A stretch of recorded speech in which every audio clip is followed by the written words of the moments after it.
ஓடிட்டு தான் இருக்கு. இந்த மேலே ஏறுதுல ஒரு சிலுக்கு ஒரு மாதிரி இருக்கு.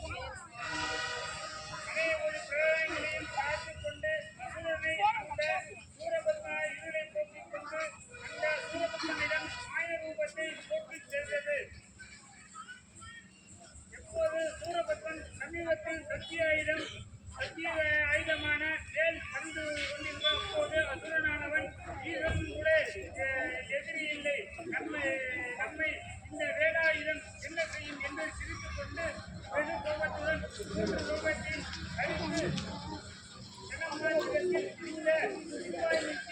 குமாரசுவாமி பரிகாரம் செய்ய போகிறான் என்று நினைத்து வெகு வேகமாய் சமுத்திரத்தின் மத்தியில் போய் ஒரு மாமர சுரூபத்தை எடுத்தார். அந்த மாமரம் எப்படி இருந்தது என்றால் கொடுத்துவிட்டு எரிகின்ற அக்னியை போலும் குளிர் கோயிலையும் கூடிய இலை போலும் இலையிலும் உருவாகிவிட்டது. தங்கம் போல் போல் கவிழ்ந்தன. கைகளும் சோர்ந்து கற்கள் போல் கனிகளும் மேகங்களை போல் கொடுத்துவிட்டு நின்றது. மாமரம் ஒரு பிரமாணமாய் சிவபரிவாரமாய்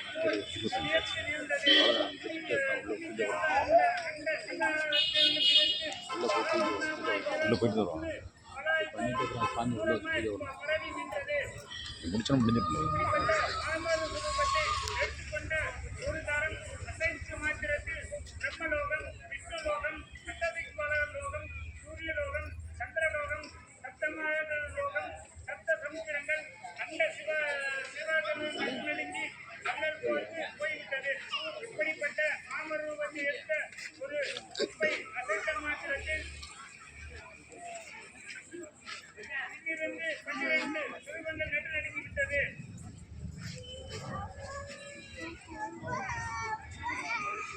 கட்டங்களும் கட்ட நாகங்களும் கும்பல பேர்களும் நடுநடுங்கி நிலை உறங்கிவிட்டார்கள். சமுத்திரங்கள் எல்லாம் கரையை கடந்து ஓடிவிட்டது. 8 பர்வதங்களும் சாய்ந்தன. நட்சத்திரங்கள் எல்லாம் இருந்தன. எல்லாம் தங்களது உடல்களை விட்டு ஓடின. கைலாசத்திற்கு சில பேரும் மேலுலகிற்கு சில பேரும் ஓடினர். பிரம்மாண்டமான பூமியின் விழுந்து விட்டது. இப்படி சூரபத்மனுடைய மாய ரூபத்தை சுப்பிரமணியோட சாமி சக்தி ஆயுதம் பார்த்தது.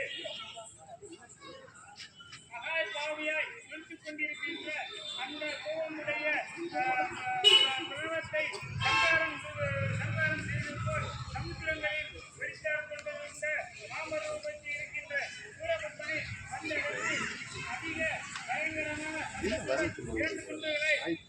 புரண்டு போய்விட்டது. அதற்கு பிறகு சூரபத்மன் என்பவன் மாமர ரூபத்தில் தன்னுடைய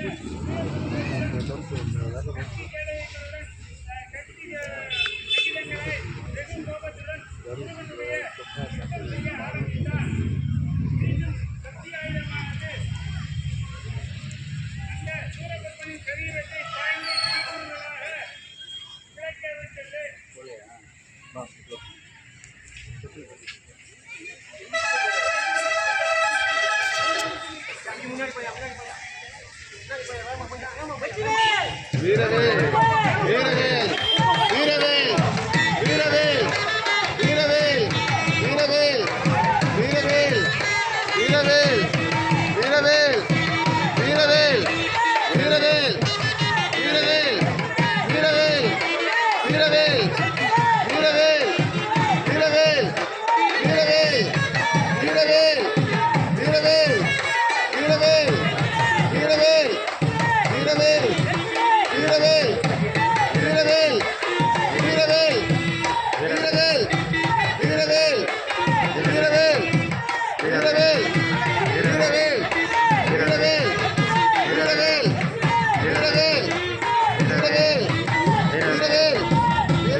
இங்கே வேற கையில் கொடுத்து சாமி பண்ண